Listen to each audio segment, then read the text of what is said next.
everyone, and welcome back to my YouTube channel. In today's video, we'll be doing a part 2 to one of my videos last week, which was a graphing video. You guys seem to like it, so this time, instead of doing like terms and stuff, I'll be introducing slope and using the slope to draw lines. So without further ado, let's head on straight into this video. Let us start off with the basic definition of slope. So what is slope?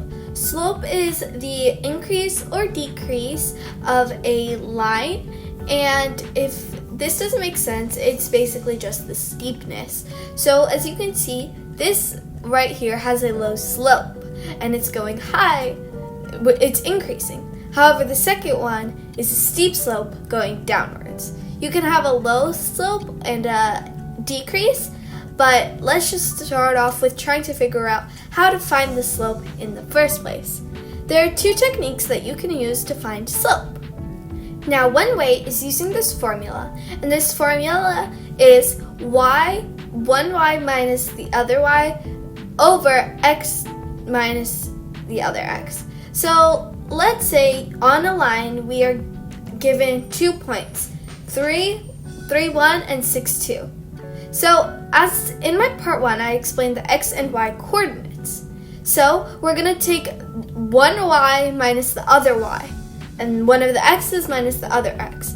And remember, if you take, let's say, 2 from the second one, and put that as the first number you're subtracting, then you have to take 6, you have to use that same coordinate and start it off. Just like this. So you see how 2 and 6, I used those? And then I used 1 and 3 as the other pair. And remember, slope can always be a fraction. And another equation is if you're given a graph. And with this graph, you can simply figure out the rise over the run. What is the rise over run? So first let's draw a graph just to explain what the rise over run would be. Let's say we're given another 2 points, and let's say they were 3, 2, and 0, 0. So we draw the line, and then we go ahead and see how many we have to travel upward and how many we have to travel to the side. And the rise is how much we have to go up or down. If we go down, then it's a negative rise. And we always go from left to right when we're counting the run. In this case, the rise is 2 and the run is 3. This means our slope is 2 over 3. And let's say this was going downward, then we would have, instead of positive 2, negative 2. So here's an example just right here if we're trying to figure out. So here's our slope, and let's say it's actually negative 1/3. The run can never ever be negative because it will always be traveling from left to right. Meaning the rise is going to be negative, meaning we're going to be moving downward. So let's go ahead and look at these points. We can use the slope to find 2 points. If we're only given 1 point, then we can use the slope and move it down and then to the side. And we can find 2 or more points to draw our line. And you can also move backwards, as long as you have the proper spacing between them and as long as you end up with the proper line. And if you want to solve it out using the algebra way, using the equation, or you can use it by drawing a graph. Whenever we are plotting points, we must have 2 or more plot points. We cannot have 1, because if we only have 1, we cannot determine the line. But I personally always go for 3, just so that I can check my work and make sure that it is the correct line. Now let's say we are given these 2 points, and then they're asking us to try and find the slope. So first things first, we need to draw our line between these 2 points. When we draw our line, it will look something like this. So in order to find the slope, we can use rise over run because we're given the graph right here. And we know it's going to be a negative rise because it is going downhill. And the rise is negative 3 and the run is 4, which means our slope is negative 3 over 4.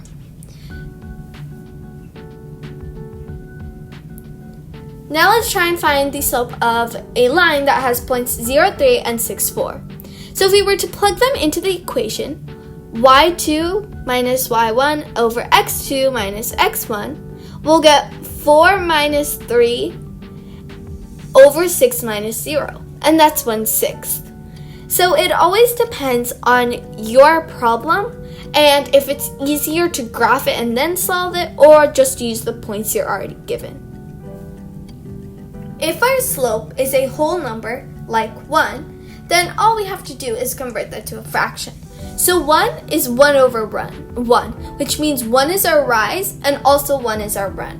Let's say 2 is our slope, then we can put 2 over 1. 2 is our rise and 1 is our run. But in this scenario, we have 1 over 1, which means we'll be going up 1 block throughout each point, just as shown here. In order to draw our graph, we need 2 or more plot points, as I said before. But in this case, I put a lot more.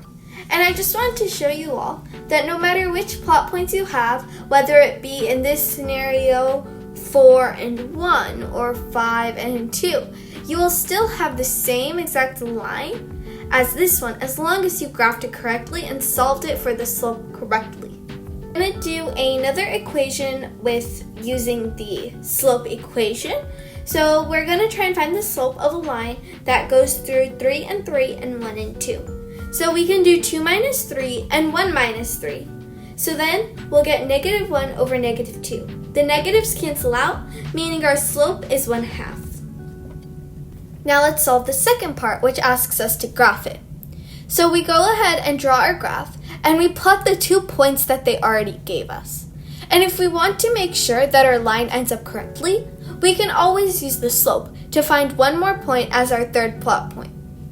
Then we'll go ahead and connect the dots using a ruler to get our line, which in this equation would look something like this.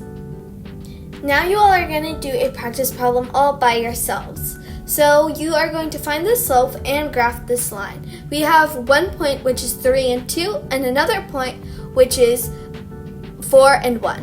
You have 1 minute.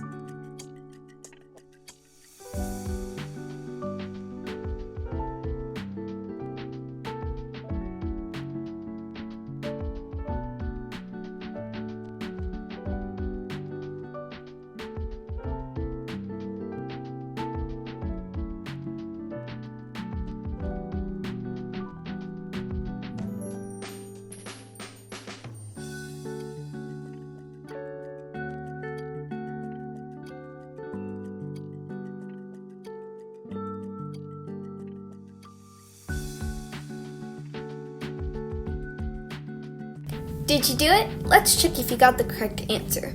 So first we're going to solve for the slope. And since we are given 2 points, we can easily solve this for the slope by using our slope equation.